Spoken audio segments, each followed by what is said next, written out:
for all the latest community news and events. 103.2 Preston FM. Your community, your radio.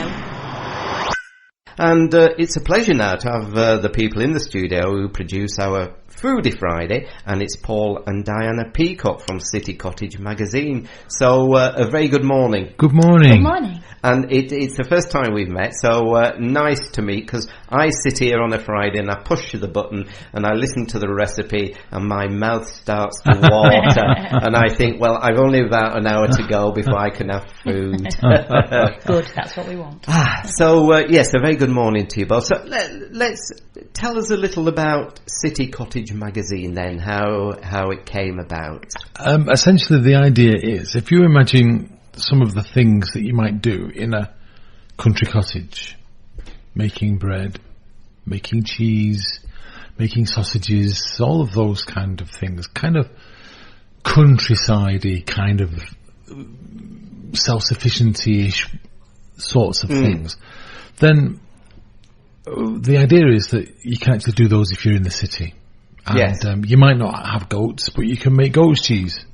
You might not be able to keep your own pigs, but you can make sausages very, very easily. Or and the idea of doing things that Grandma did all those years ago, but if you're in a block of flats somewhere, or if you're in an ordinary house in an ordinary city, so that was the idea behind City Cottage. It was just kind of having a cottage lifestyle, but in the city. Right. And I mean, these days, I know people will say we live in a throwaway society, and people say it's easy to stick something in the microwave. But I mean, the difference between food that you've cooked yourself and some of the food you put in there's no comparison, is there? And even with a busy lifestyle that we all lead, I mean, some of the recipes that you've had on the radio on a Friday can take so little time and yet produce such beautiful food. We have this conversation a lot with people who say, I'm too busy at work to be able to come home and then do this, that and the other, whatever it may be. And I always point them to my grandparents, who were born in the First World War, and in the 1920s they all had jobs.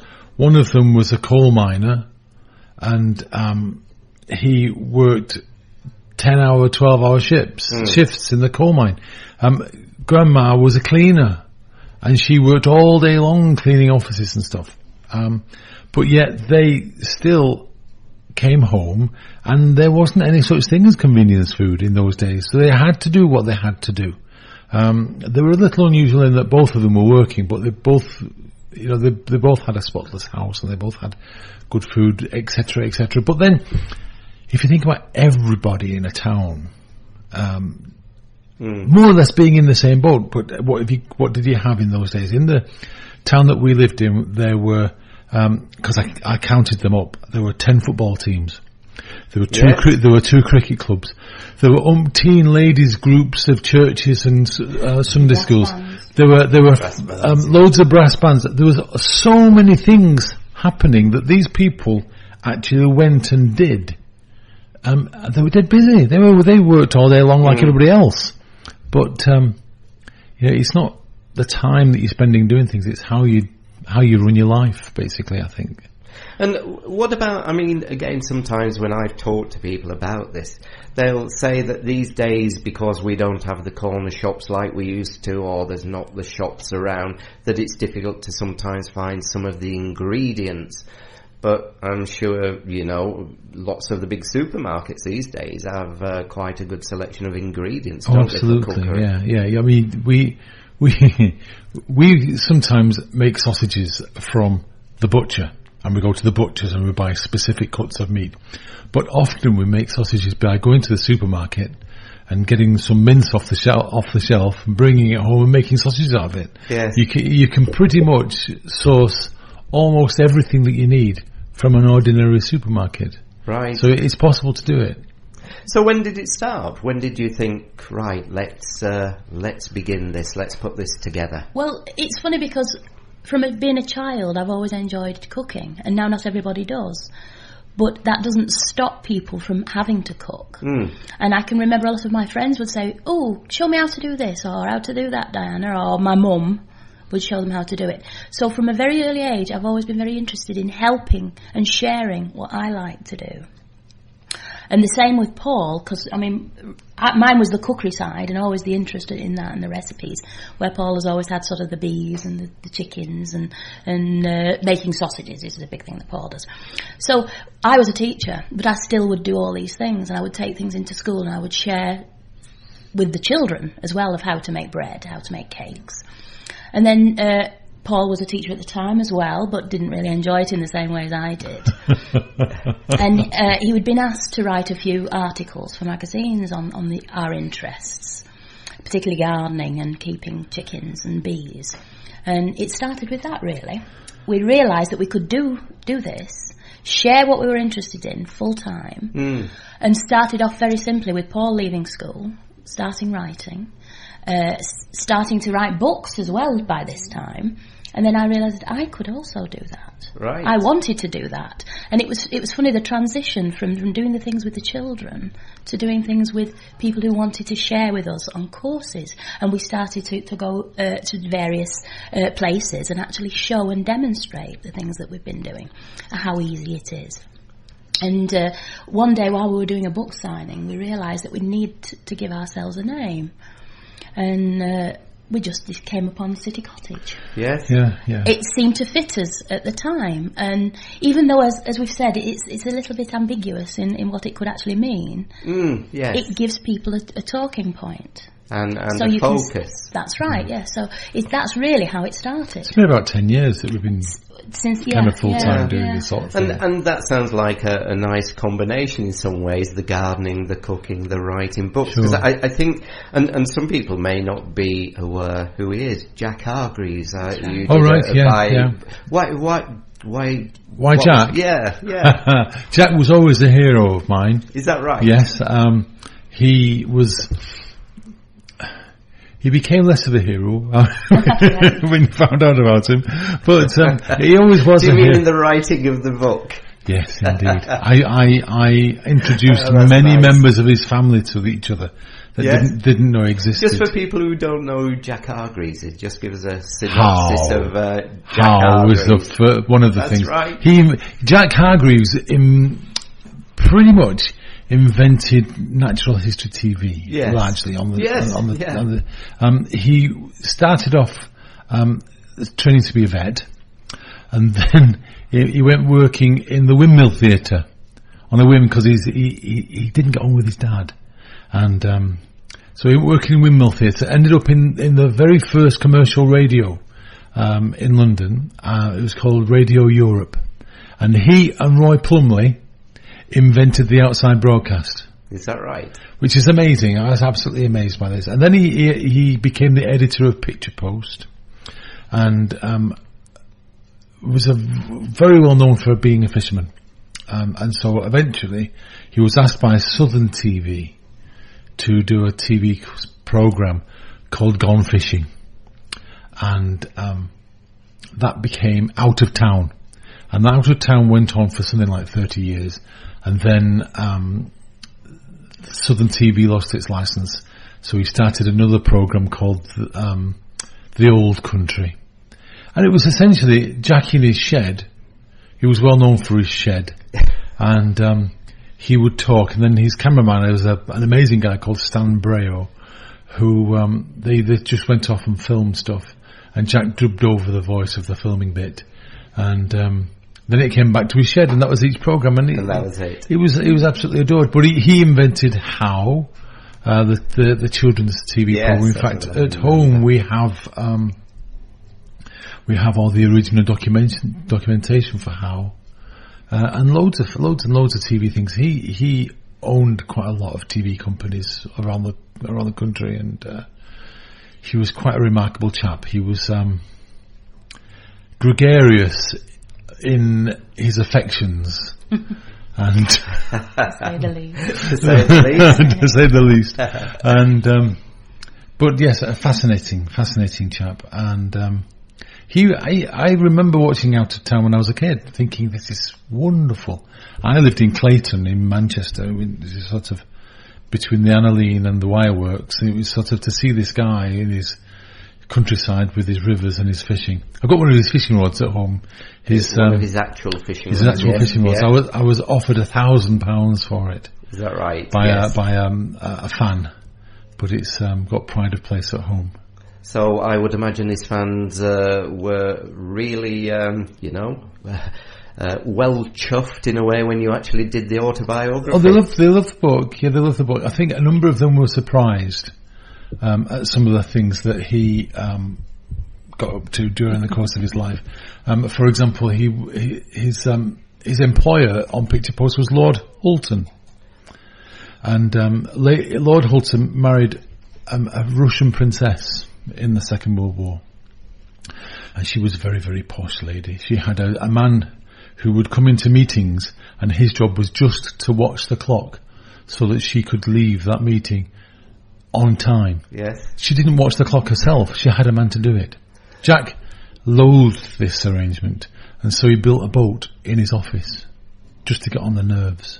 He built a boat in the office. He built a boat in the office just to get on the nerves. And that boat actually became the Daily Mirror caught wind of this, and that boat became the Mirror Dinghy, which is now a whole class of sailing boats for kids. It's absolutely fascinating the way things evolve, isn't it, and how they come about.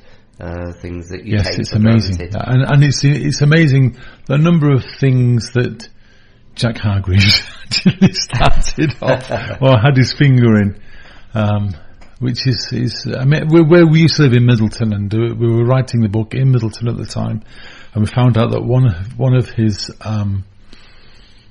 dalliances was a lady who lived in Middleton, and we found them all over the show.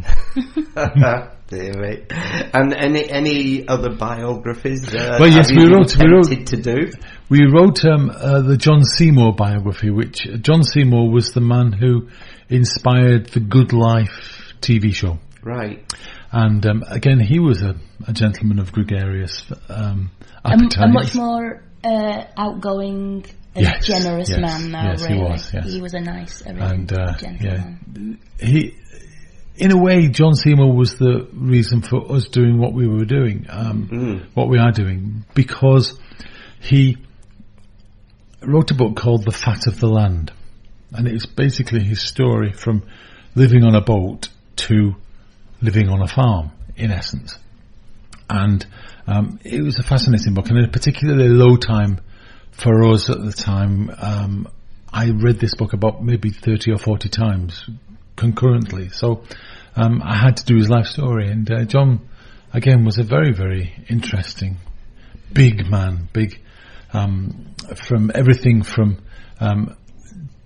driving around the world to fighting his way through Africa in the Second World War, to being arrested in his 80s for pulling up GM crop trials in Ireland. So he was one of the Arthurstown 7. They all got arrested for wrecking this crop of GM things, and he got fined, I think, £1. £1, yes. Wow.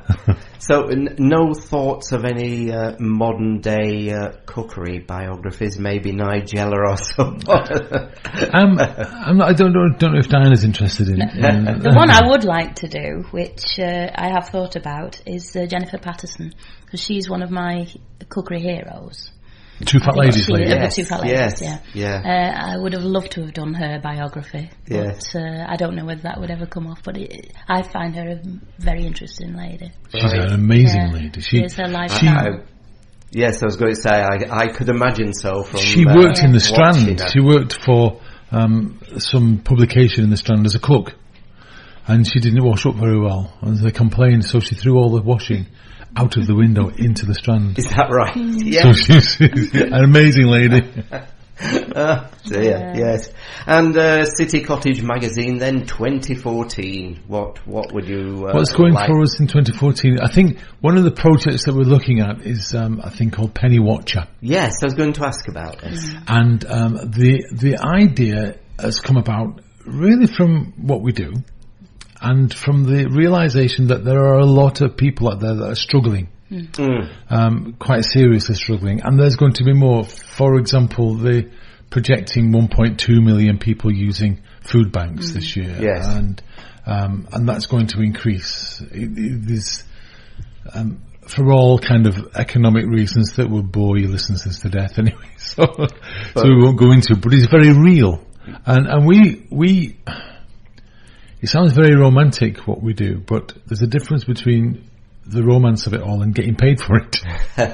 So we're kind of used to a low income lifestyle. And so we thought that we would do a radio show that's sort of linked to helping people make ends meet. And that of course includes cooking, making food. Yes, I mean, making bread is the obvious one, where you go and buy a loaf from the shop and it costs you £1, let's say. You make a loaf at home and it costs you 50p, but then your whole house smells of bread. And it tastes different. And it really definitely does. tastes different. Yeah. Yes, we do make it at home. And you also feel different when you've got a loaf of bread coming out of the oven that you've Nothing made. nicer. And I still get that pride, rightly or wrongly. I don't know, but you feel... Oh, I enjoy eating it. It gives you such a positive feeling about it. And then you enjoy eating it. That's yeah, right, yes. Yes, but we have actually been through, especially this last 12 months, of actually having to watch, our money. I mean, we've never been rich, but particularly this year. So it's actually, again, sharing what we've done and what we know. And I mean, probably not to the extent of a lot of people suffering with this. But we want to share that in this coming year of how you can live a good life. And sometimes people just need to know how to do it, don't they? Because exactly. And that is all it is sometimes. And you see, yes, our grandmas did work very hard, but you can make it easier now. There are ways of cooking, ways of baking, particularly bread, that have speeded the time up and the effort up, that it is becoming almost like second nature to be able to do that, because everything has become slightly more easier, with the ingredients and also with the techniques. And there's also the excitement about you've done it yourself. Of course. You say about the smell throughout the house, eating it, the different taste. But there's also that excitement, the fact that you yourself have made it, it's not off the shelf. I get really excited about silly things. Yes. Like making piccalilli. Making piccalilli, fantastic, I made piccalilli. But there is something about it, isn't it? It's that achievement again of not just going into a supermarket and getting it off the shelf. You can buy a jar of piccalilli and it's very nice. And also, you know what has gone into everything. Right. And that, after last year's issue with the horse meat, is very, very important to us, especially when we've got young children in families. Right. Knowing what's gone into your food. So hopefully, I'm going to have to move on for our next item, but hopefully then we may be hearing from you during 2014 with this radio program. So it would be looking at food and making your own food with a cost attached to it. Yeah, but also there's going to be things in it that, for example, help people with money problems, and we're going to interview various bodies and charities and whoever that help people that have got rent arrears or the pressing, because when you've got a real pressing problem in front of you, like you owe 3 months rent, it's hard to think about saving a few pence making bread. So the whole idea is to actually help people in a multiple way of cooking to spending to earning to whatever they need to make ends meet in difficult times. Right. Well, how can our listeners find out more about Country Cottage magazine? Where's the best? If they go to www.citycottage.co.uk. There we are, City Cottage magazine. And Paul and Diane are back with us on Friday with our Foodie Friday. What is it? It's a soup recipe. Soup, yes. Yeah, that's right. And I must admit, what I do love are also the occasional sound effects of the dog, the train. Yes. Well, we do it actually in our own kitchen, so it's all very real. Well, that just adds to it. So can I thank you? It's been a pleasure meeting you. Thank you. Thank you. Thanks for listening. If you've enjoyed today's interview, why not tweet Hughie at ChatCityPFM?